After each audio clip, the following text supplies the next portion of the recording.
um, yeah, I'll put some links in the chat. Also just around patient revolution, if anybody wants to do a little bit more from learning or anything about it. And Frank, with that, I'll hand it off to you. Okay, thank you so much. So I'm going to share my screen and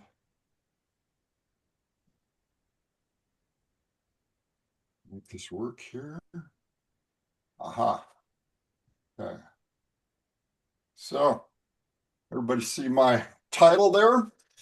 Yep. And that's my full name. And I'm just really excited to talk about medicalizing because it we get to talk about so many different things and the intersection of so many different topics.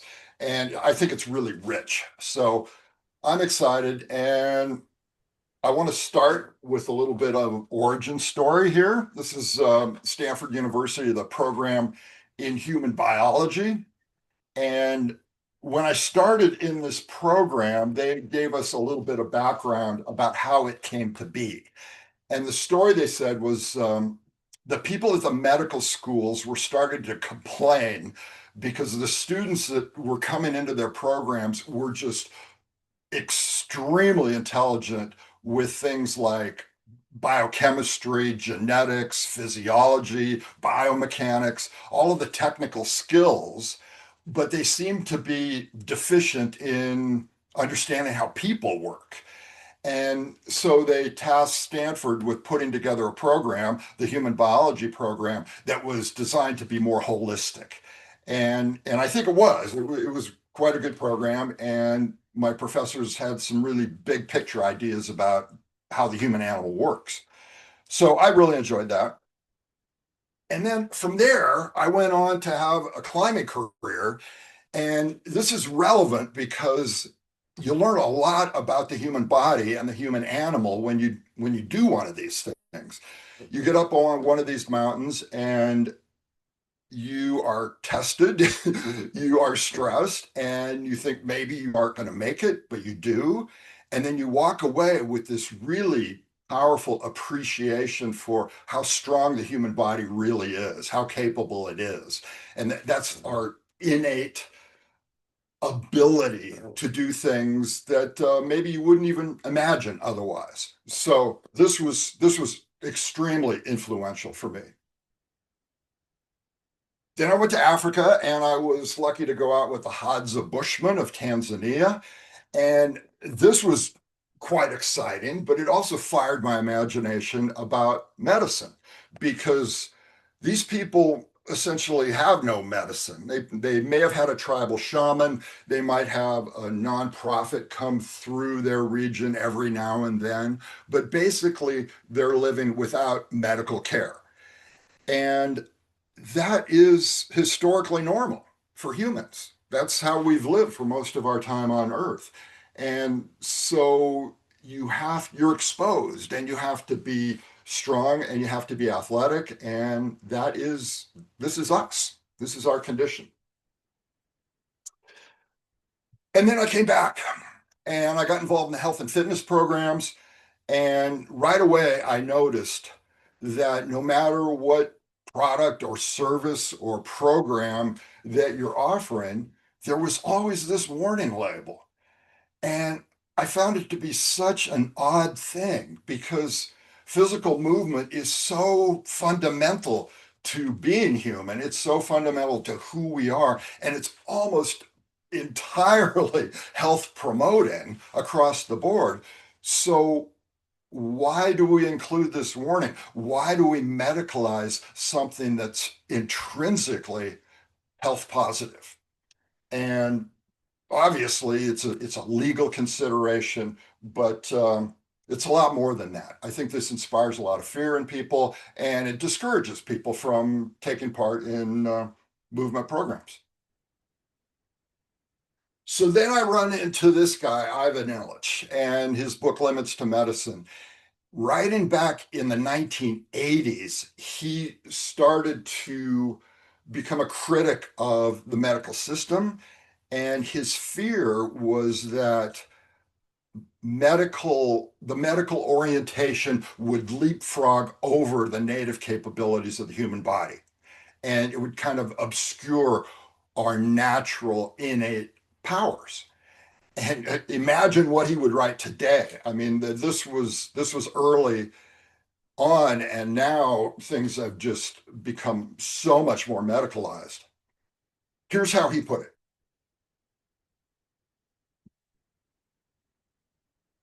So modern medicine only serving itself as an institution. The thing we hear in a lot of quarters now, people often say, good people, bad system, right? And this is not just medicine, but it's in education and in the workplace. We hear it more and more. And Illich was someone who recognized this early on. Here's how he put it.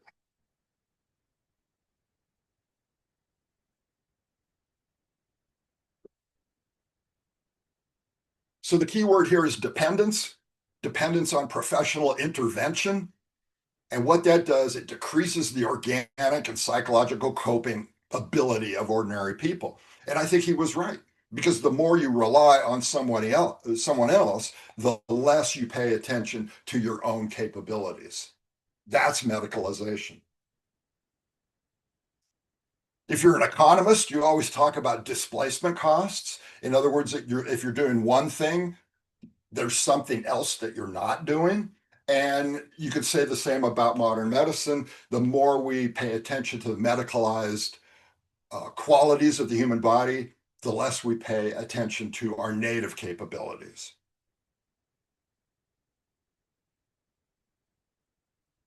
And this is what has become of us. Turning society into one big hospital. If you've got a pulse, you're sick. And I think we see this more and more, this orientation toward medicine first, before the body. I love this phrase, diagnostic creep. I'll let you read this one.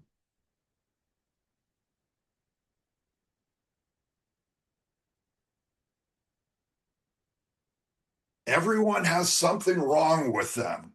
Everything and everyone and everything can be cured. That's the modern medicalized fantasy. And you probably know people like this who are constantly seeking out healthcare providers of every kind, even when there's nothing particularly wrong with them. So I like to take a big history point of view on this. Um, Young people who grow up in the modern world don't realize that there was a time before modern medicine, and these things have happened in a relatively short amount of time. If you go back to the beginning, just a couple hundred years ago, medicine really didn't work at all. And now we have these spectacular treatments and interventions that work incredibly well. For example, starting with scurvy in 1753, and then all of these developments and discoveries over the course of a mere 200 years. So here goes medicine from nothing to Prozac and joint replacements and stem cell transplants and all the rest in a mere 200 years. And I think what happened was this had two effects. In the first place, it gave physicians an incredible amount of confidence, because now all of a sudden they had things that worked in a big way. But it also increased the expectations of patients. And so now the modern patient goes into the clinic and expects miracles to happen. Um, I remember my parents, and they grew up in agricultural regions and agricultural lifestyle. And the way they talked about penicillin was as a miracle in their lives. And that's how much things have changed. So now we have a whole new set of expectations about what medicine can and should be. And obviously, some of this is valuable for us, but there's a shadow side too, I think. So here are all things that we we bring medicine to bear on all of these things now. I'll let you read your list.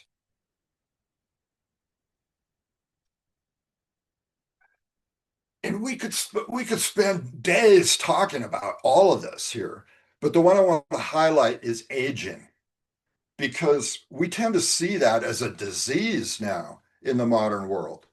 And we throw all kinds of medicinal interventions at that so-called disease. But if you look at native and indigenous cultures, native people often saw aging as a positive. And people wanted to be seen as a tribal elder. Aging was not a disease at all. Aging was something to be relished because you had more respect as a tribal member, someone with experience. So you would never dream of trying to treat your aging or to remain forever young. And that's just one example here. So there's a lot of change and a lot of discussion we need to have about this. For example, being short is now considered a medical issue. And you can go to a clinic in Istanbul, Turkey, and they will intervene and they will break your femurs and install this cage around your leg and tighten up the screws to increase the gap in your femur so that the bone grows. And over the course of weeks and months, you can have longer legs. So being short now is a candidate for medical intervention.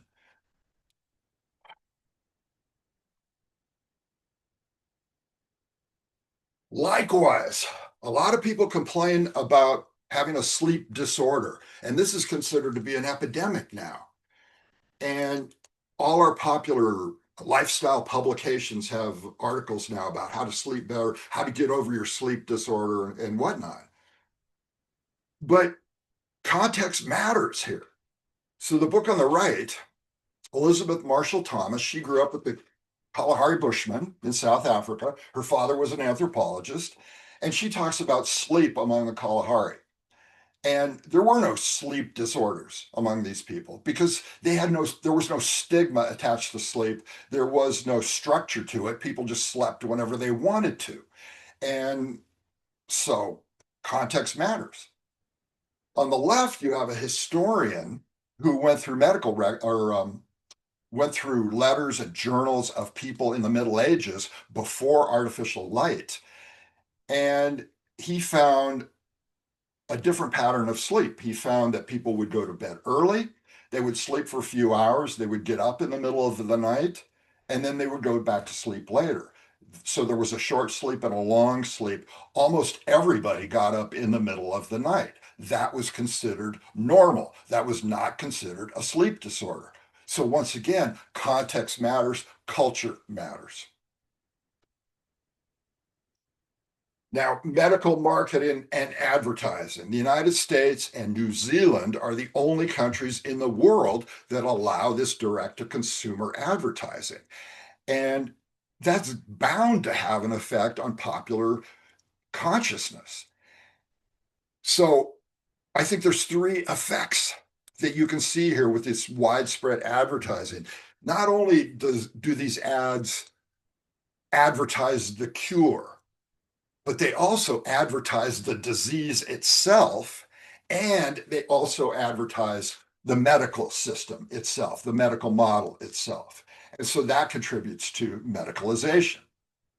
And this, which now everybody's groping for some kind of cure instead of relying on their own native powers. Now, don't get me wrong, I'm an advocate for modern medicine, but I'm also an advocate for the human animal. So we have to talk about scope. We have to talk about the breadth of modern medicine. And here's George Engel in the 1970s advocating for a biopsychosocial model. And it made a lot of sense at the time. He was arguing for a holistic model. And if we want to offer compassionate care, this is what we would do, because that's the whole human animal, the animal plus his or her surroundings. But Engel was largely ignored.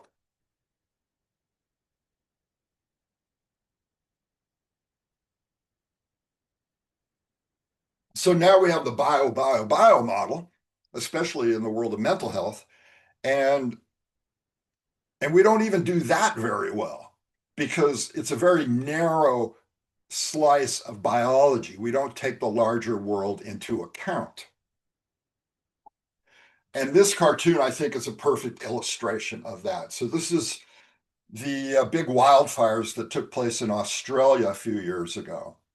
And the cartoonist here is making the point where we're looking exclusively at the individual animal. We're not looking at context and setting and predicament.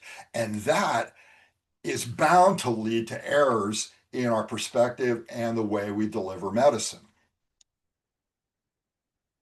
There's a difference between looking at the animal in vitro or in vivo. So in vitro, think vitreous, think glass, think being in a petri dish, being in isolation.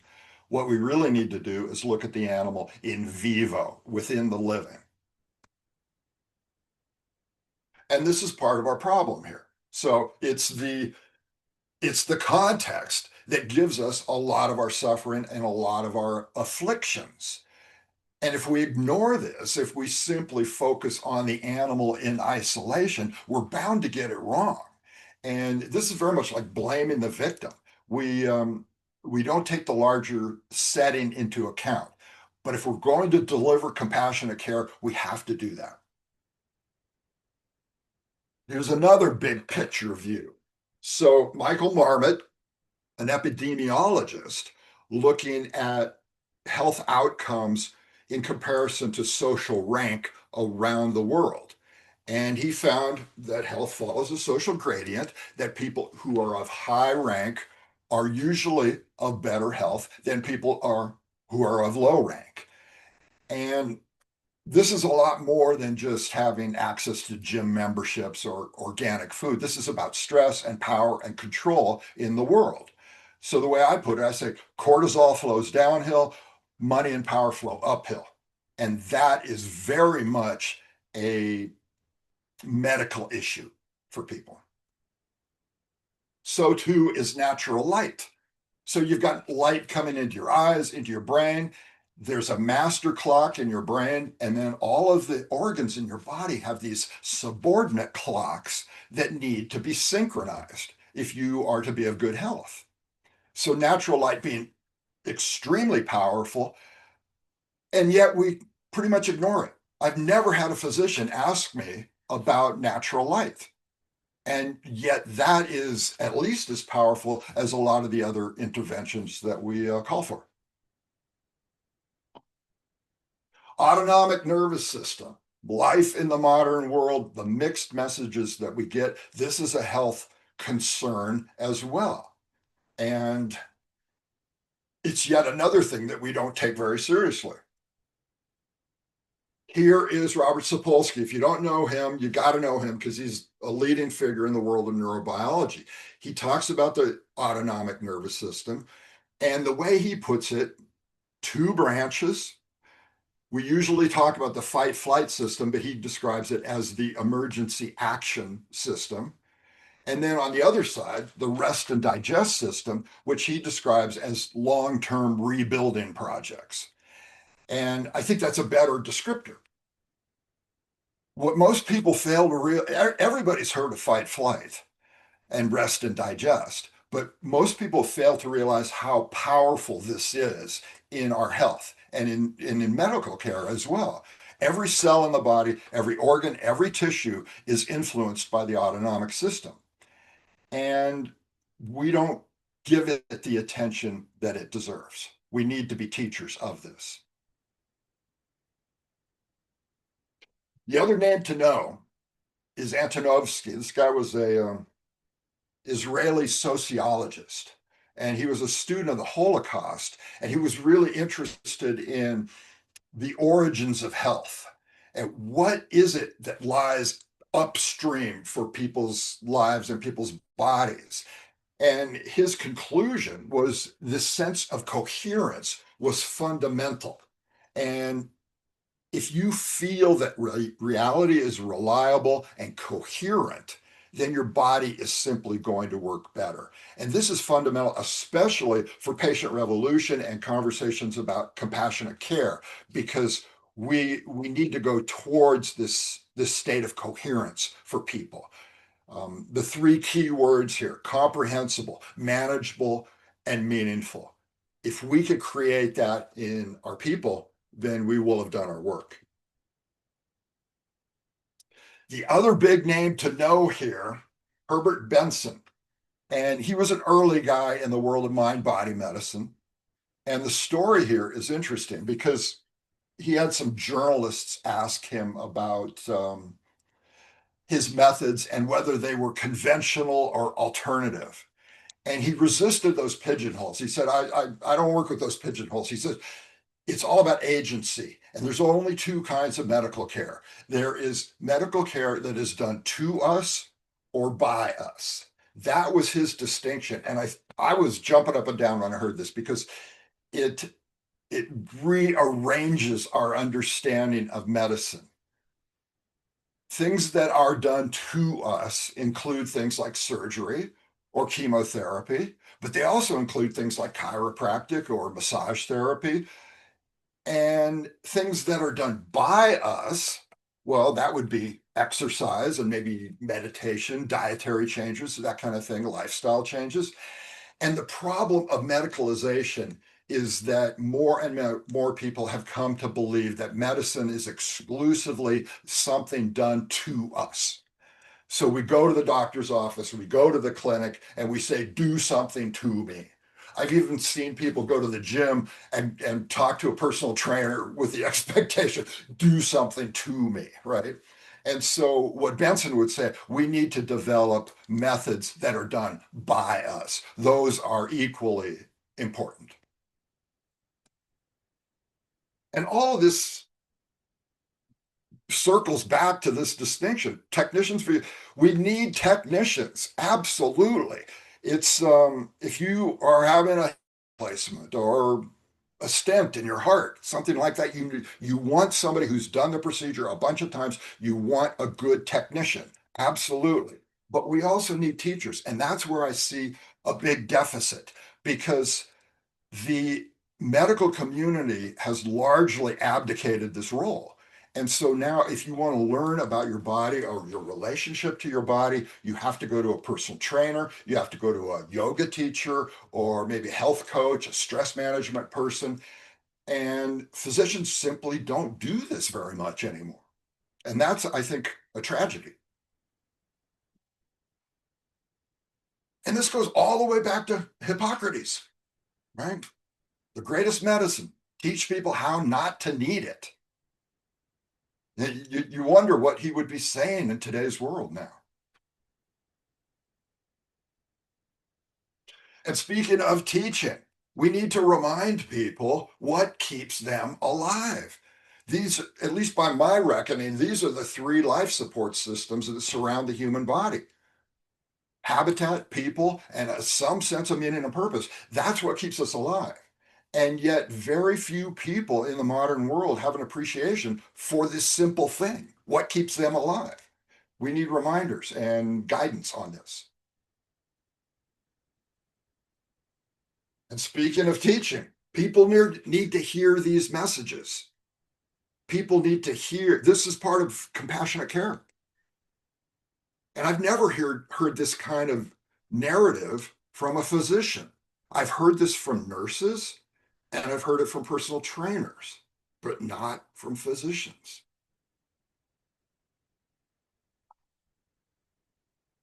There's a friend of mine who's a trainer and a coach, and he takes this very seriously. He says, my goal is just to get rid of my people. I want to give them the experiences and the knowledge and the orientations that they need to go out and succeed on their own.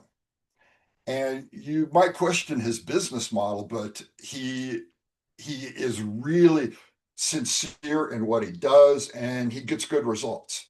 And this is in contrast to what we see in a lot of health providing practices these days. I've had massage therapy people and chiropractors tell me you have to come in once a week And they're looking to build that dependence, which I think is not a good way to do it. And then finally, I say this somewhat in jest, okay? Because again, I am an advocate for modern medicine. I'm a consumer of modern medicine, but I think our first impulse should be to look to our own innate powers and do the best we can on our own with our own animal capability. And then when that's exhausted for some reason, then we turn to medicine. And then I think we can make the best use of modern medicine. So that is and then my wrap about my book here on the left. And then I do these monologues about health and the human predicament on Substack. So easy to find, and you can look me up there. So that is my conversation.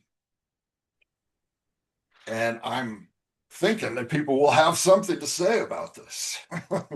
Absolutely. I want to hear your questions and your observations and your insights. Okay.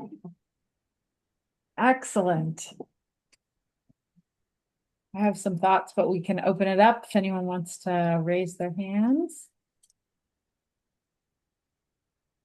Or just speak up. Stuart, I'm going to call you out. I want to hear what you have to say. You're muted. How's that? Okay. There you go. Yeah, I think the combination of starting with one's body and the heritage we have as hunter-gatherers as a beginning point, but not getting rid of vaccinations and smallpox and penicillin and things which, in the course of my long medical career, have clearly made a huge public health and personal difference. However, the ability of the individual to take responsibility for their own well-being first, it is a wonderful emphasis that you have. And I think your own life is an example of how to put that into practice. So, you practice what you preach, and that's impressive to me. And I would love to certainly have the National Institute for Play linked to this kind of presentation. It's relevant as far as I'm concerned, and I've enjoyed the focus that I've had in the last 30 years on play itself, which has been a kind of a subspecialty. But you're global in your own approach, and it applies from birth to death. So thank you for this. It was a real pleasure to be a recipient of this wisdom. Good for you. Thank you, Stuart. Who's next? Let's hear something. Oh, there's Sky. You're muted, Sky. Hey, Frank and friends. That was great. Can you hear me okay? Yes. All right. I love what Stuart just contributed. Another thought here that I have is no one's coming to save you. The government isn't going to save you. During our last epidemic or issue, starts with a C, ends with a D. No one told you how to breathe through your mask. No one told you to breathe more through your nose. No one told you to go outside and get fresh air. No one told you to exercise more, maybe to attack those comorbidities, etc. And it's controversial to even say it. I didn't even dare say the name of the whole. We're in a strange time.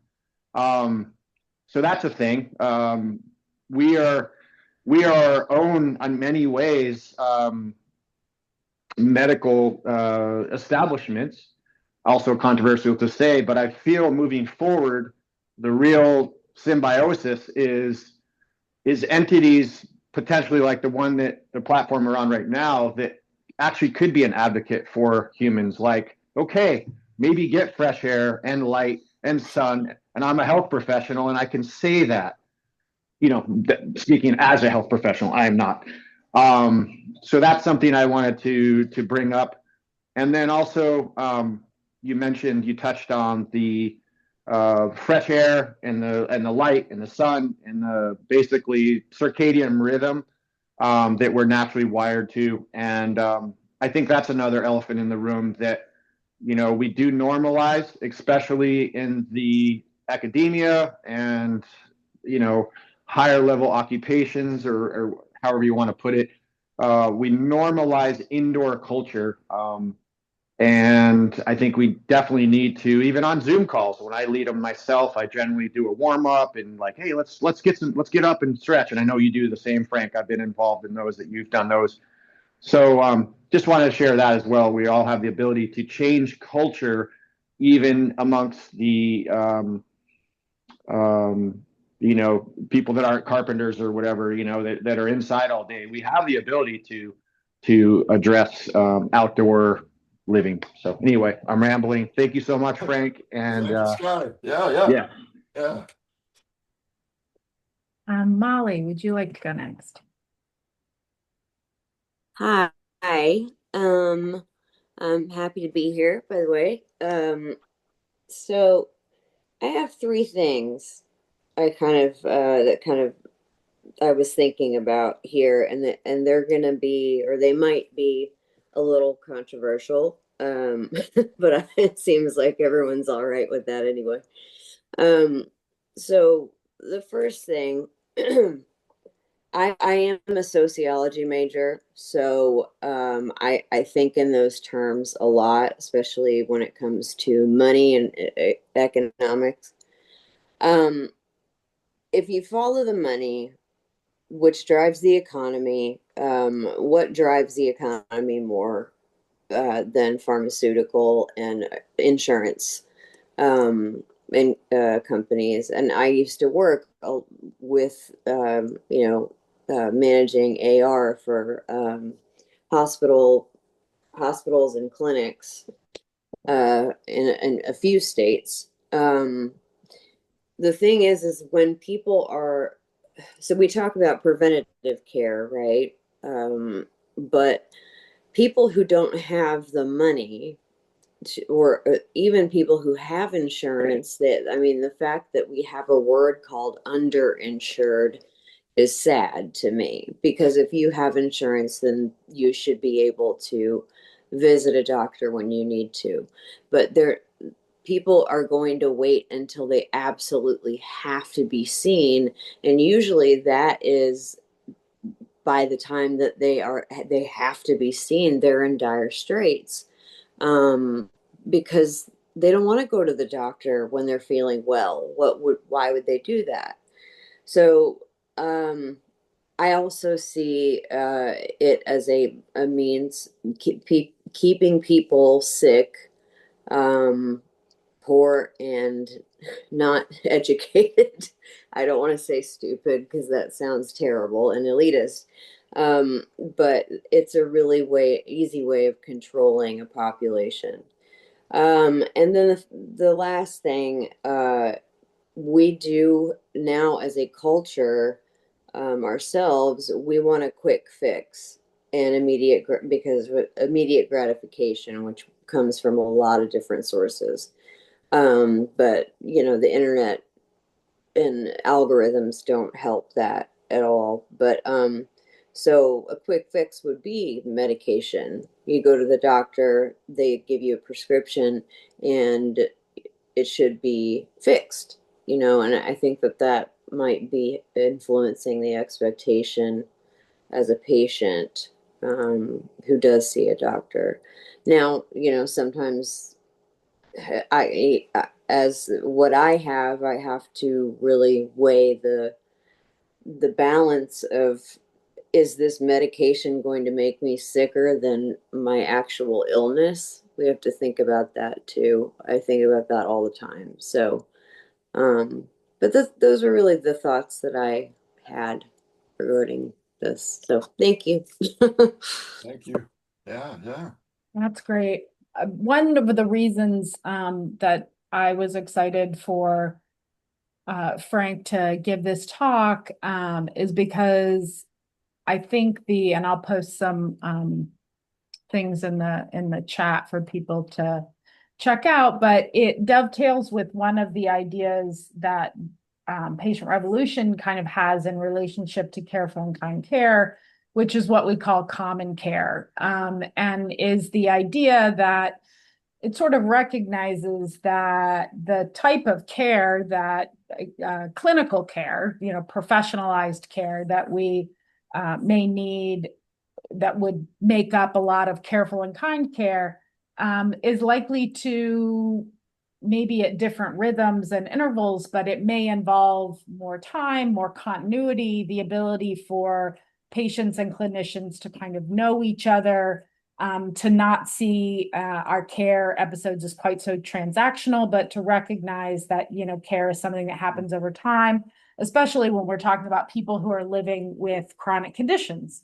And the reality is that we can't create the space or the environment for care like that if we're, to your point, Frank, medicalizing everything. If everything that that doesn't feel quite right for you drives you to the doctor, then there's just no way those two things are going to kind of fit. And so part of the idea behind common care was, how do we build spaces and support for people that are not only located in a professional and kind of clinical setting? And I think that I liked your point, Sky, which I think is really interesting when I go to conferences and stuff like that, when people are kind of like, yeah, let's get up and stretch, or let's like kind of do that. It's like a way of kind of saying, hey, let's move our bodies kind of together, and kind of reminding about that. And I think I think it's an area of huge opportunity that we don't take a lot of advantage of. And kind of like you were saying, Frank, that there might be a shaman or a knowledgeable in our past, maybe a knowledgeable, like a grandmother who knew all the things to do when you got sick, or was like the person that you kind of went to. And we've sort of devalued that knowledge and not necessarily cultivated it, which I think is interesting. And it reminds me of a few years ago, I was working on a project in a rural community in Minnesota, and it was about the challenge, ostensibly the healthcare organization had asked us to look at the problem of people overutilization of the emergency department, which really just meant, how do we get people to stop going to the emergency department for things that we as the healthcare organization don't think they should be going to the emergency department for? And one of the things we did was we did a bunch of interviews, we ran a bunch of focus groups. And one of the questions we asked was like, what is the emergency room for? And to a person, they were able to be like, oh, if you're in a car accident, or you break your leg, or you think you're having a heart attack, like that's when you go to the emergency department. And then we'd say, well, when was the last time you went? And they might say, well, I had to go because I couldn't get my prescription refilled, or I had to go because I couldn't get in to see my primary care doctor and I needed to do kind of like XYZ. And so what we tried to do was point out to them that the problem was that they had built such a fortress around primary care, made it so hard to get into, and to have any kind of, I loved your quote about the meaningful, that was really meaningful, manageable, and comprehensive, that was impossible to kind of get. So they would just wait till things got, and they would like, well, if I go to the emergency room, they have to see me, so I'll kind of go there. But and so then thinking about this common care idea, I know I'm rambling, I apologize, but I've carried this around with me, this insight, because I thought it was so interesting, was this recognition, and we were interviewing and talking to people, and almost everyone would say that their first stop when they say didn't feel good or something like that wasn't to reach out necessarily to the clinic. It was usually someone within their social network who had some sort of clinical knowledge. So it might be a family member who was a nurse or a doctor or a neighbor or sort of somebody else who knew something about, maybe was a professional person, but they would ask for their advice or help, and that person would give them, give them information like, oh, well, here's the thing you would worry about the most, but it's probably just XYZ, whatever. And then that was all of this amazing information that they gotten essentially at no cost, like as part of this kind of social network that people lived within. And then as soon as they tried to take that information and go into to the clinic, it was immediately dismissed. And here was this like really valuable information that came from knowledgeable people that might have been like, well, here's what the kind of concern or kind of issue was. And we just completely dismissed it and said like, oh no, we can't consider any of that. We have to sort of start from the beginning and assume that we don't know anything. And I always thought that seemed like such a shame, like, and again, because of the sort of ideas of risk and stuff that have become so present in talking about any of these things, that it just shuts down any kind of conversation. So, Harv. Thank you. Well, Frank, you've given me, I don't know how many sources to read on and on and on and on and on. But in reference to, I mean, I could talk about a lot of different things of 28 years of private practice dentistry.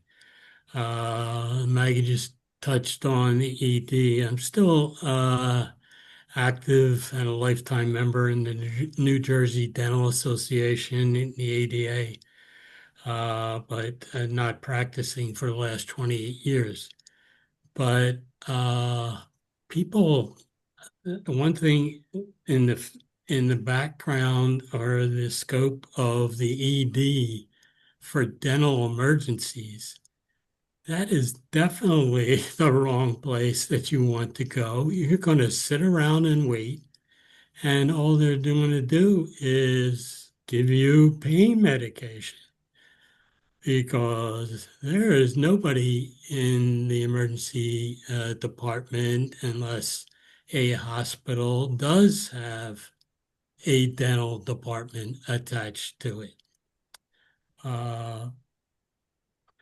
I wanted to talk about one of the things, or ask you, Frank, when you mentioned technicians v. teachers. In the past, many people looked at dentistry and called dentists tooth technicians. Back in the day when I graduated in the 70s, yeah, you weren't a real doctor, okay? And yes, I've been teaching, or I taught 10 years. I left teaching 10 years ago at a community college for 10 years as an adjunct in the health education and physical education and nursing department. So if you could just talk about the connection there, as far as you were talking technicians, the teachers. Well, I guess just to reiterate, we need both, but our society, our culture at large has come to favor technique and technicians and technologies as magic solutions for everything. And just look at the way we treat teachers in schools. I mean, we devalue teaching generally. And so it's no surprise to see a deficit there in the medical system as well. Or we push it down the ranks where we say that the pyramid with the technologist at the top, and then maybe it's the dental hygienist or it's the personal trainer or it's somebody else who is going to do the teaching. And we consider that to be an inferior form of relationship with the patient. But we can't do that anymore. I mean, teaching is honorable, and we have to do more of it. I had one slide in my deck that I didn't get around to showing. George Bernard Shaw, the playwright, had a little clip. He said, "All professions are conspiracies against the laity." And think about what he was getting at there. He said, okay, we have these various professions and they're conspiracies to try and hold their knowledge separate and apart from the population. And that is extremely weird in human history. We've never done that before. What we've tried to do now is commodify knowledge, commodify and monetize medical knowledge and medical time. That's incredibly abnormal from a native indigenous point of view. You would never behave that way because the whole point is to give your knowledge away so that the tribe can flourish and survive. But we've forgotten that. And so now when we commodify knowledge, we're in real trouble because of that. So many of these problems are just wicked and intractable. And I don't really know the answer other than to say we have to be better teachers. Agree, and agree with what Molly just put in there. Keep the people sick and stupid. But the two pet peeves for me is insurance and big pharma. Yeah. Uh, I, I I was looking through a file cabinet. We moved from Pennsylvania to New Jersey, and I just found prescriptions from my dental office that I haven't been in over 30 years. But that goes to show you how many I didn't write because I wasn't one of those. But of course, I had those that were searching and would come into my office looking for a script. Oh yeah, doc, I'm only here in Philadelphia just visiting from the weekend, and here's my empty bottle. Well, I went in, took an X-ray, went in, and the patient disappeared from my office. But I also called my oral surgeon friend that there's somebody looking in the neighborhood. He said, Harvey, don't worry about it. He said, I know how to handle this. And he had the police waiting at his oral surgery office because this guy was just looking for drugs. And besides the insurance, big pharma, insurance, one of my closest friends who's retired internal medicine doctor in Dayton, Ohio. He left medicine as a oncologist, medical oncologist back in 1986 because insurance company told him or tried to tell him that a 5-year-old did not need treatment. So he went on to retire at age 70 doing hospice care and didn't have to deal with insurance companies. Yeah. Yeah. Anybody else? Thoughts about the medicalization of the human experience? So many of those examples are intriguing to me. What if you're a shy person? Now all of a sudden that's a disease, right? What if your athletic performance is not what you want? Maybe that's a candidate for medical intervention. Yeah. What if your body has the wrong shape or size? And what if you're a person with a different style of learning? Is that now a disease? Is that a candidate for medical intervention? All of these questions are we're going to have to come to grips with like real soon as a people. Yeah. Well said. Have you seen, Frank, any, I'm just thinking about the example you were giving about, for example, your trainer. And I'm wondering if you've seen any kind of other positive kind of models of ways of engaging with people who do need help in some capacity, but without it becoming quite so much of a medicalization, I guess. Just trying to think if there are examples of ways that you've seen maybe healthcare professionals in some way resist the impetus to make everything or not healthcare professional, but it broadly speaking, make everything into a medicalized problem. Right. Well, what I have seen are people simply dropping out and starting their own private practices that are cash based. And they say, look, we cannot deal with there's too much of an administrative burden on me now, and I can't do my job. I can't do what I was trained to do, and I actually can't even help people because I'm spending too much time on administrative burdens. And so I think what's going to happen is a lot of these familiar pigeonholes are just going to fall away, and more people are going to go out on their own and start with these cash-based businesses, and maybe that's a good thing. I don't know.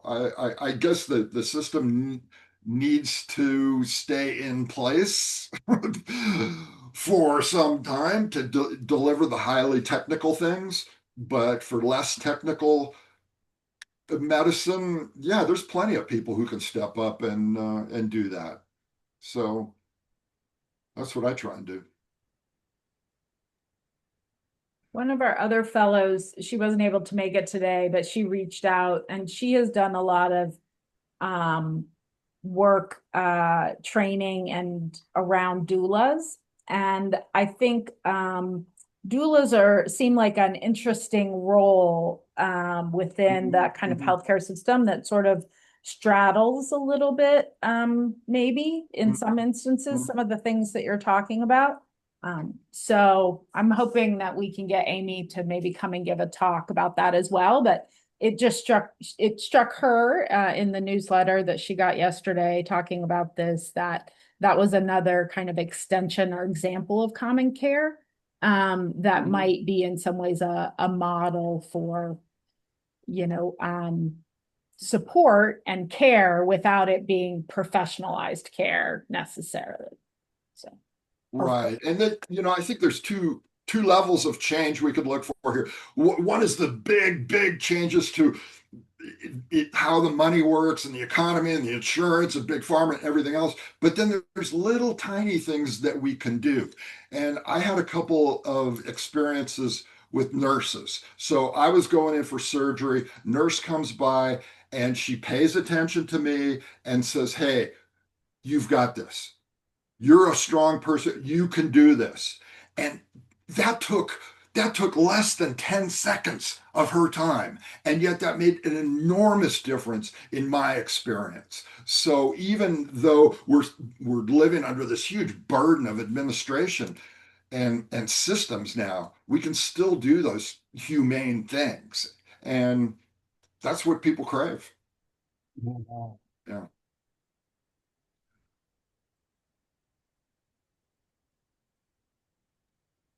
Anybody else? Sorry. Just this morning, I was reading something where a 16-year-old reached out to Chat GPT for therapy. Is that the future of medicine? I sure hope not. Yeah, don't get me started on AI. We haven't even mastered our current set of tools. You got it. And that, for any craftsman or artist, that's what you do first. You master your current tools before you bring on a new one. And we're failing to do that. And that again is our love affair and our belief in technology that it's magic and it can solve all problems. And it doesn't, because there's always side effects and there's always consequences. So. And this 16-year-old was dealing with serious mental health issue. Wrong place. Yeah. So Maggie, how are you looking? I think that's yeah, our yeah, Molly's got her hand raised, but we're coming right up on the Oh. time, so Molly I can definitely stay on. I'm excited to hear. But I just wanted to say thank you to everybody for joining us today. And Frank was very kind to let us record it, and so we will post it. And I've asked him for maybe a bibliography, a list of all the books he recommended, so that we can publish that alongside of it. And once that's out there, I'll share it with all of you and with Frank, so that he can let those of you who aren't necessarily part of Patient Revolution know about it. And yeah, thank you so much for this, Frank. Yes, It sparked a thank super you. interesting conversation. Wonderful. Yeah. Well, cheers, everybody, and hope to see you all in the future. And Stuart, we'll talk soon. Sky, we'll talk soon as well. Thanks, Sounds great. guys. Thanks, Maggie. Thanks, Frank, everybody. Cheers, everybody. Take care.